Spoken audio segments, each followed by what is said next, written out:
Assalamualaikum warahmatullahi wabarakatuh. Ternyata tidak enak sih.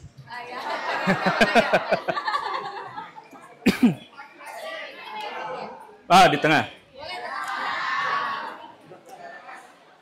Salah satu bentuk keresahan saya sebagai guru adalah generasi muda sekarang habis dimakan oleh media sosial. Yang ada dalam tanggung jawab saya hanya Guru Gembul Channel dan Gembulikum. Obrolan-obrolan santai.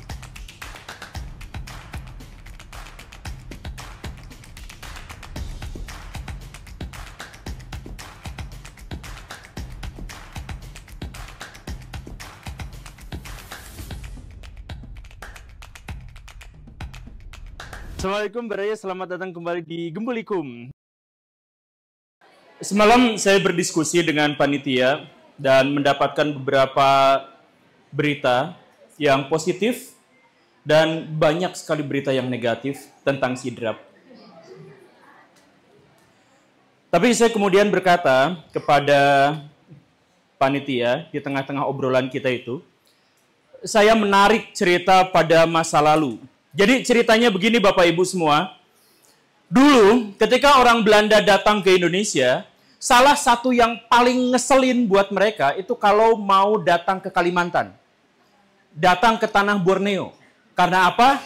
Orang-orang Kalimantan itu kelihatannya baik, tapi kalau udah pakai sumpit, itu bikin orang mati. Dan orang-orang Belanda itu gak pernah mau beradu perang dengan orang Kalimantan, dengan orang Dayak secara khusus. Sebab walaupun orang Belanda punya bedil, punya senapan, senapan itu kalau nembak kaki itu masih hidup. Nembak kuping itu masih hidup. Nembak bahu itu masih hidup. Nah, kalau orang Kalimantan, nembak kaki itu pasti mati.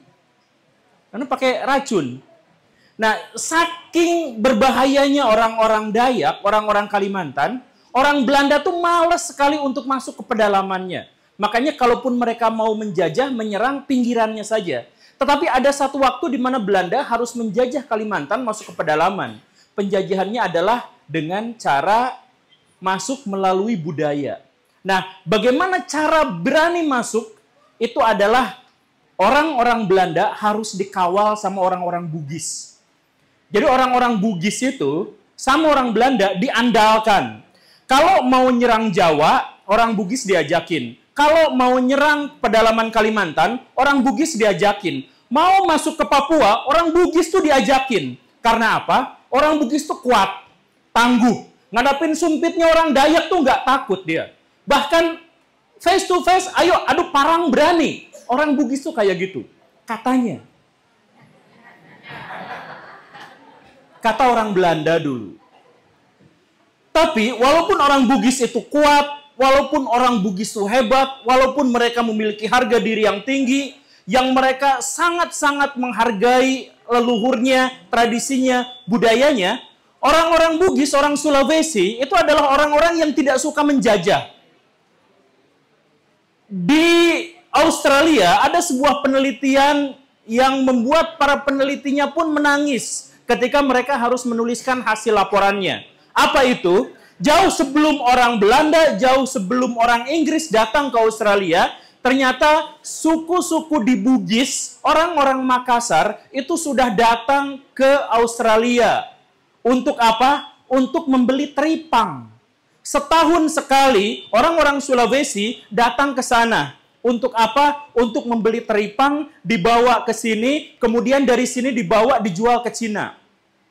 Pada waktu itu, para peneliti dari Australia itu terharu. Kenapa? Karena orang-orang Belanda, orang-orang Inggris, kalau datang, dia menjajah. Sedangkan orang-orang Bugis, orang Makassar, datang, mereka maunya barter. Mereka maunya jual beli. Mereka nggak mau menjajah. Padahal teknologi mereka pada waktu itu lebih besar. Kekuatan mereka lebih tangguh. Mereka bisa menaklukkan orang-orang aborigin kalau mereka mau. Tapi orang Bugis tidak mau melakukan itu. Maunya jual beli. Mereka ambil teripang, mereka beri sesuatu. Ada senapan, ada beras, dan lain sebagainya. Bahkan beberapa orang Bugis ditempatkan selama 1 tahun penuh di sana untuk mengajari orang-orang aborigin beternak teripang. Makanya di suku aborigin di Australia itu, nama Makasau itu terkenal sekali.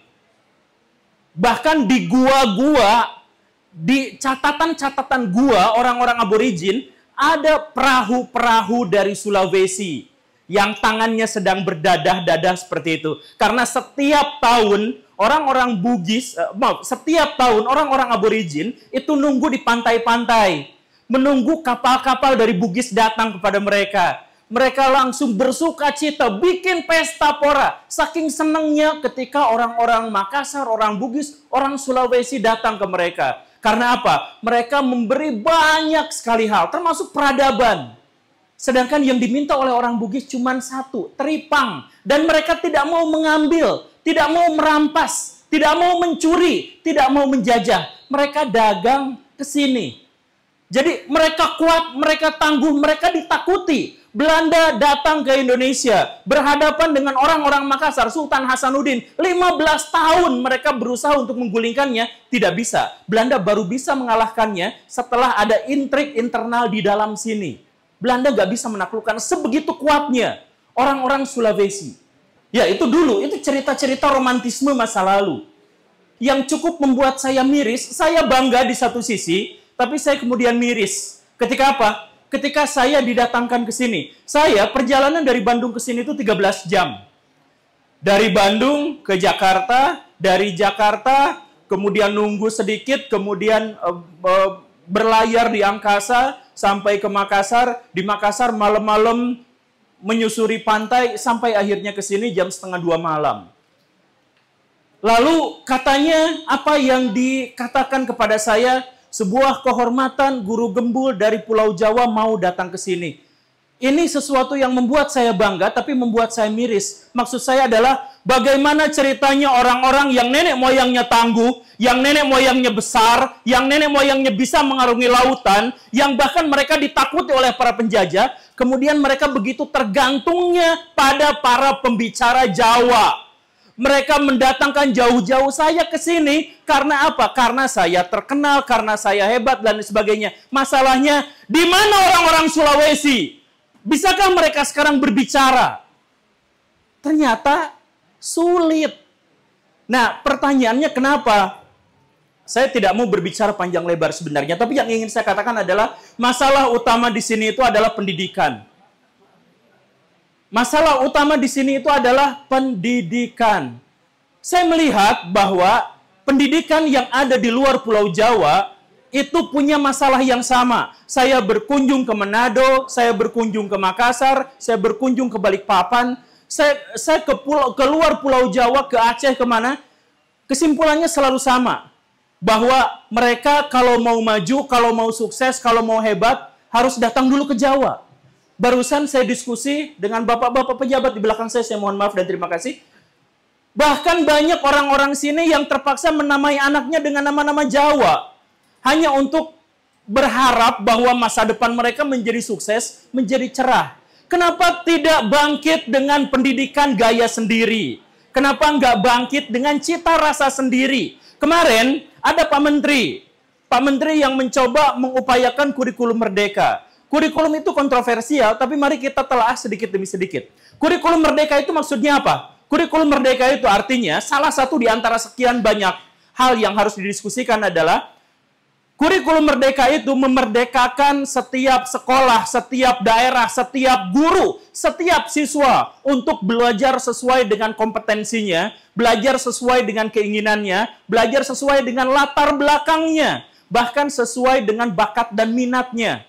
Nah, karena itu, maka penerapan dari kurikulum yang ada di Indonesia itu tidak boleh berpatokan pada satu wilayah tertentu. Orang-orang Sulawesi tidak akan maju ketika pendidikan mereka harus ngeliat apa yang dilakukan di Jawa. Gak akan bisa maju.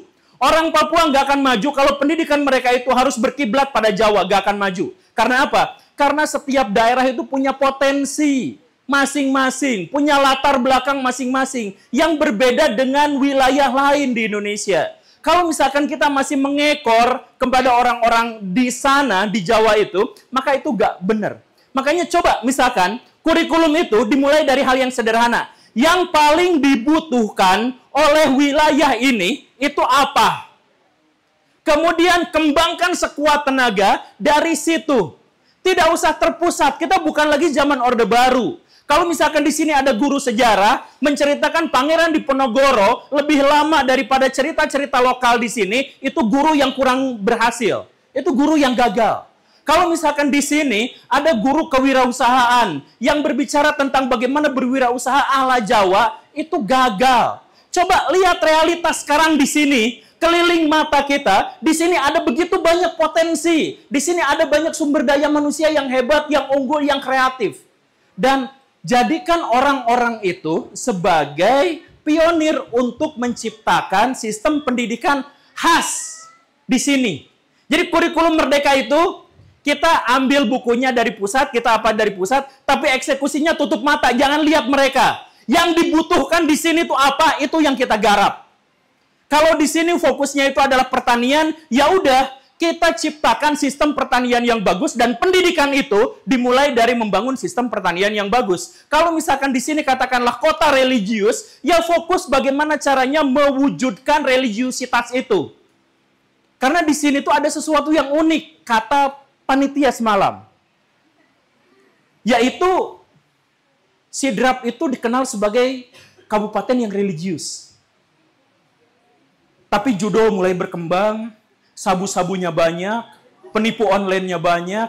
Di mana ceritanya ada religius di satu sisi, tetapi menjadi banyak maksiatnya di sisi yang lain. Masalah utama dari kaum muslimin, dari pendidikan religiusitas itu adalah mereka tidak pernah bertanya soal how. Bagaimana caranya? Coba kita misalkan analisis ustadz-ustadz kalau ceramah. Khotib-khotib kalau lagi Jumatan. Apa yang mereka katakan? Apa yang mereka ceritakan? Ayo kita hindari maksiat. Ayo kita bangun peradaban. Ayo kita bersabar. Ayo kita beribadah. Bagaimana caranya? Mereka nggak sebut. Misalkan gini, di sini sekarang narkoba banyak. Di sini penipu online banyak. Oke? Jadi kita harus menyingkirkan itu semua agar wilayah ini tetap menjadi subur lagi, wilayah ini menjadi baik lagi, wilayah ini punya makna di depan masyarakat yang luas. Kan begitu caranya. Nah, bagaimana caranya untuk itu? Bagaimana caranya coba? Nah, caranya itu adalah dengan mengembangkan ilmu pengetahuan. Dan itu dimulai dari pendidikan. Dan pendidikan itu dimotori oleh guru-guru, orang-orang yang sekarang ada di hadapan saya. Jadi mulailah dari situ. Guru-guru sekarang fokus. Gimana caranya agar saya menjadi pendidik yang baik? Gimana caranya agar saya menjadi pendidik yang hebat? Dan sekali lagi, jangan terus-terusan ngelihat Jawa. Lihat realitas sekarang di sini, lalu kita kembangkan menjadi metode pendidikan, pendekatan pendidikan, kurikulum pendidikan yang khas, yang berbeda dengan wilayah yang lain. Boleh tidak seperti itu? Sangat boleh. Sangat-sangat boleh. Jadi saya berharap sekali, janganlah nanti di masa depan orang-orang Sidrap merasa bangga ketika mendatangkan pembicara dari Jawa. Saya berharap di masa depan orang-orang Jawa akan merasa begitu terhormat ketika datang orang-orang Sidrap ke sana dan memberi pencerahan untuk mereka. Dan itu dimulai dari pendidikan. Jadi ayo kita menggerakkan pendidikan, dan saya percaya sekali sama sumber daya manusia yang ada di sini. Tadi kan diceritakan bahwa di sini tuh, betul ya Pak ya? Di sini tuh banyak penipu online. Katanya. Orang-orang di seluruh dunia ditipunya sama orang sini katanya. Artinya apa? Mereka orang yang kreatif, mereka orang yang hebat, mereka orang yang bagus, mereka melek teknologi. Satu-satunya masalah adalah mereka tidak diakui, tidak difasilitasi, tidak diakomodasi. Seandainya kecerdasan mereka, kehebatan mereka, kreativitas mereka itu bisa diakomodasi oleh wilayah sini, maka mereka bukan menjadi penipu handal. Mereka akan menjadi pejabat handal, akademisi handal, ustadz-ustadz yang handal, ustadz yang bisa menginspirasi. Dan siapa tahu, suatu hari nanti ke depan akan muncul presiden yang berasal dari sini. Dan presiden itu bisa muncul karena Guru-gurunya siap untuk menciptakan transformasi agar orang sinilah yang bisa memberikan kontribusi positif buat Nusantara. Jadi kita berharap begitu ya Bapak Ibu semua. Kita berharap itu dan dimulainya dari mana? Yang sederhana itu tadi. Kurikulum Merdeka, apapun nanti namanya, diganti bagaimanapun administrasinya, itu abaikan dulu. Yang paling penting adalah bagaimana agar setiap potensi sumber daya manusia dan sumber daya alam yang ada di sini, itu dikembangkan menjadi sebuah kurikulum. Ibu Bapak, saya guru. Dan saya juga di sini berbicara dengan banyak sekali guru. Ingatkah Bapak Ibu guru semua bahwa kurikulum di Indonesia itu sudah bergonta-ganti sejak tahun 2004.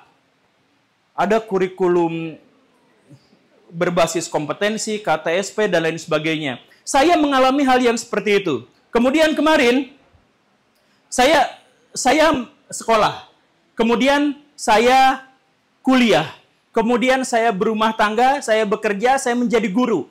Ketika selama berpuluh-puluh tahun yang saya alami itu, saya kembali lagi ke ruang kelas, apa yang terjadi? Ternyata kurikulum berganti sekian lama, sekian banyaknya, ketika saya balik lagi ke kelas, gak ada perubahan sama sekali. Guru mengajar dengan cara yang sama, soal yang sama, dengan bangku yang sama, dengan deretan foto presiden yang berbeda sekarang tentu saja. Tapi dengan urutan yang sama, bagaimana ceritanya kurikulum bisa gonta-ganti seperti ini, tapi tidak ada perbaikan sama sekali. Di ruang kelas selama berpuluh-puluh tahun selalu sama.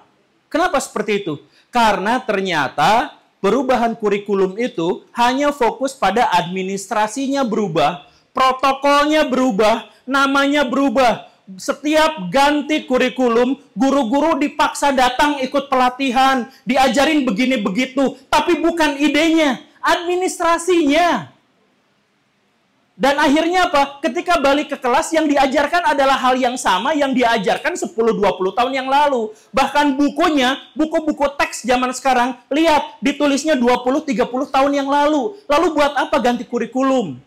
Saya datang ke Kementerian Pendidikan, saya protes, saya komplain. Pak, kenapa seperti ini? Lalu apa yang dikatakan kementerian? Saya juga nggak tahu, Pak. Saya nggak tahu. Saya tuh minta perubahan tuh ada pada idenya, pada esensinya. Bukan pada administrasinya. Bukan pada sekarang pindah dari catatan tertulis masuk ke tulisan online. Apa segala rupa, bukan. Bahkan kalau perlu, nggak usah ngerjain administrasi. Kalau administrasi itu merusak pembelajaran di kelas, jangan kerjakan administrasi. Itu kata Kementerian Pendidikan. Saya masih catat kata-kata itu. Bahkan saya rekam, saya simpen itu. Masih ada seperti itu. Tapi ketika saya datang ke sekolah-sekolah, ke kelas-kelas, selalu materinya adalah selalu hal yang sama. Kenapa? Oh, ternyata semuanya ngikutin dari atas. Atas yang dimaksud itu mana? Jawa. Balik lagi ke sana. Coba Bapak, Ibu, sekarang saya tantang semuanya, bikin kurikulum sendiri khusus untuk orang-orang sini. Bikin kurikulum yang sesuai, yang bisa mengakomodasi kepentingan-kepentingan, kreativitas, kehebatan orang-orang sini. Orang-orang sidrap. Bisa nggak seperti itu? Bisa. Karena kurikulum Merdeka memang mengakomodasi untuk itu.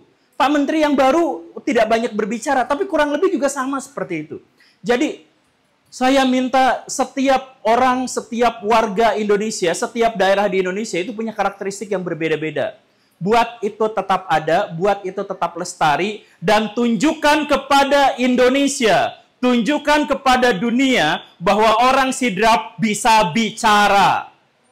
Bahwa kurikulum pendidikan di sini bisa turut serta dalam membangun peradaban bangsa.